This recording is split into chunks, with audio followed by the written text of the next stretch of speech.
नमस्कार बच्चों। कक्षा 8 के बच्चे मेरे साथ आज हिंदी व्याकरण का पाठ 9 पढ़ेंगे, जिसका नाम है संज्ञा।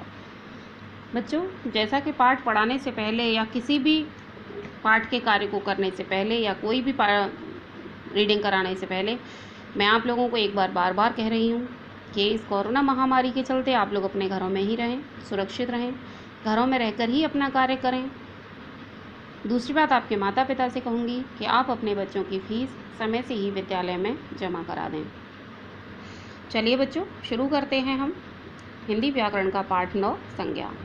सभी प्रकार के नामों को व्याकरण में संज्ञा कहा जाता है, अर्थात व्याकरण में जितने भी नाम होते हैं वो उन सबको संज्ञा कहते हैं।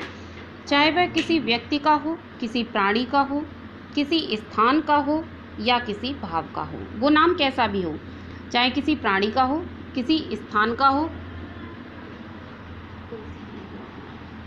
या किसी भाव का हो। नीचे दिए गए वाक्यों को पढ़िए और समझिए। अब यहाँ कुछ वाक्यों को हमें पढ़ना है और समझना है। हिमालय उत्तर दिशा में है। सुभाष चंद्र बोस ने स्वतंत्रता के लिए संघर्ष किया।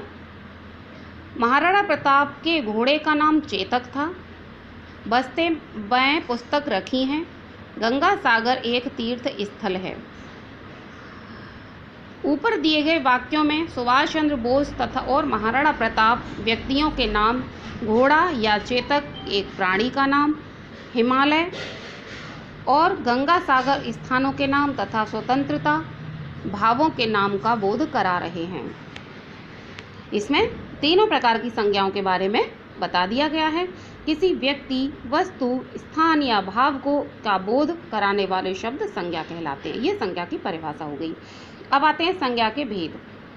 संज्ञा के मुख्यतः 3 भेद होते हैं: व्यक्तिवाचक संज्ञा, जातिवाचक संज्ञा और भाववाचक संज्ञा।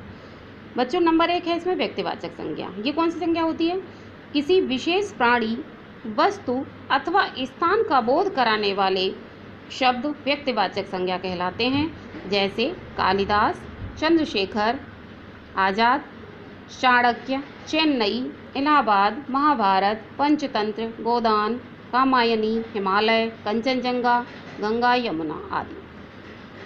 व्यक्तिवाचक संज्ञा क्या होती है? जो किसी विशेष प्राणी, वस्तु, विशेष शब्द का प्रयोग यहाँ पर हुआ है, उन चीज़ों का बोध कराती है, चाहे वो कोई विशेष प्राणी हो या कोई विशेष वस्तु हो अथवा कोई स्थान हो, तो व्यक्तिवाचक संज्ञा होती है। जातिवाचक संज्ञा क्या होती है? जो शब्द किसी प्राणी, स्थान या वस्तु की जाति या समूह का बोध कराएं, वो जातिवाचक संज्ञा कहलाते हैं। जैसे मनुष्य, सिंह, मोर, पुस्तक, डायरी आदि, ये जातियों का बोध कराते हैं। अब आता है भाववाचक संज्ञा। जो शब्द किसी भाव, गुण, दोष अथवा अवस्था का बोध कराते हैं, वो भाववाचक संज्ञा कहलाते हैं। जैसे मानवता, मित्रता, पांडित्य, दैवत्व आदि। बच्चों, हिंदी में के विद्वान अंग्रेजी व्याकरण के प्रभाव के कारण संज्ञा के 2 और भेद मानते हैं, जिसे जातिवाचक संज्ञा का उपभेद कहा जाता है। जातिवाचक संज्ञा के 2 उपभेद और भी हैं, जिनमें द्रव्यवाचक संज्ञा और समूहवाचक संज्ञा। जो शब्द किसी द्रव्य अथवा पदार्थ का बोध कराएं, अर्थात जिसे नापा तोला जा सके, वो द्रव्यवाचक संज्ञा कहलाता है। जैसे चावल, गेहूँ, तेल, घी, सोना, चांदी, तांबा, पीतल आदि। और समूहवाचक संज्ञा क्या होती है? जिस शब्द से किसी समूह या समुदाय का बोध होता है, वो समूहवाचक संज्ञा कहलाती है। जैसे भीड़, कक्षा, सभा, मंडली, गुच्छा, झुंड आदि। बच्चों, इनमें तीनों प्रकार की संज्ञाओं के बारे में बताया गया है। जातिवाचक संज्ञा के 2 भेद और भी होते हैं, जो द्रव्यवाचक संज्ञा या समूहवाचक संज्ञा कहलाती है। भाववाचक शब्दों की रचना। अब भाववाचक शब्दों की रचना कैसे होती है? भाववाचक शब्दों की रचना 5 प्रकार के शब्दों से की जाती है। जातिवाचक संज्ञा से, सर्वनाम से, विशेषण से, क्रिया से और अव्यय शब्दों से। ये 5 प्रकार से भाववाचक शब्दों की रचना हो जाती है। अब देखते हैं कि कैसे हम भाववाचक संज्ञाएं बनाते हैं। पहले जातिवाचक से भाववाचक में संज्ञा बनाना।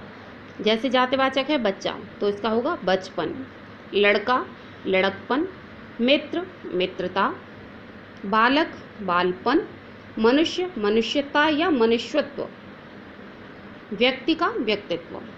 अब आता है सर्वनाम से। सर्वनाम से हम कैसे बनाते हैं भाववाचक संज्ञाएं, जैसे अपना, अपनापन या अपनत्व, मम का ममत्व, स्व का स्वत्व, अहम का अहंकार, निज का निजत्व, पराया का परायापन। अगला आता है बच्चों विशेषण से। अब विशेषण से हम कैसे बनाते हैं, तो मधुर से मधुरता बनेगी, सुंदर से सुंदरता या सौंदर्य, मीठा से मिठास, योग्य से योग्यता, काला से कालापन, खट्टा से खटास। अब आता है बच्चों क्रिया से। क्रिया से हम कैसे बनाते हैं, हंसना से बनेगा हंसी, रोना से रुदन, हारना से हार, डरना से डर, सजाना से सजावट, पढ़ना से पढ़ाई, सीना से सिलाई, चुनना से चुनाव, थकना से थकान, जीतना से जीत, उड़ना से उड़ान, पीटना से पिटाई, धोना से धुलाई, लिखना से लेख या लिखावट।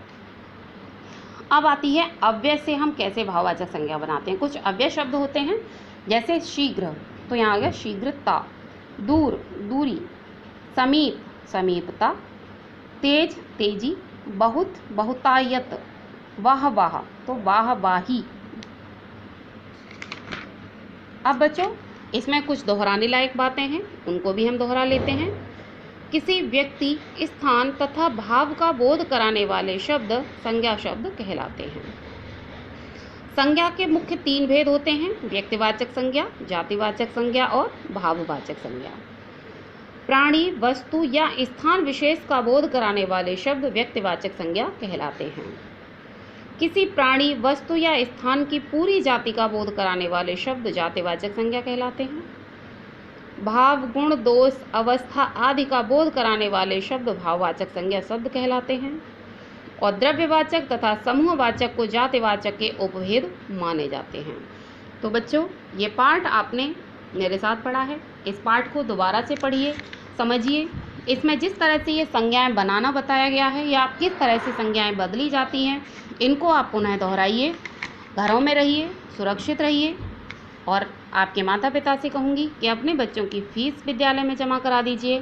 धन्यवाद।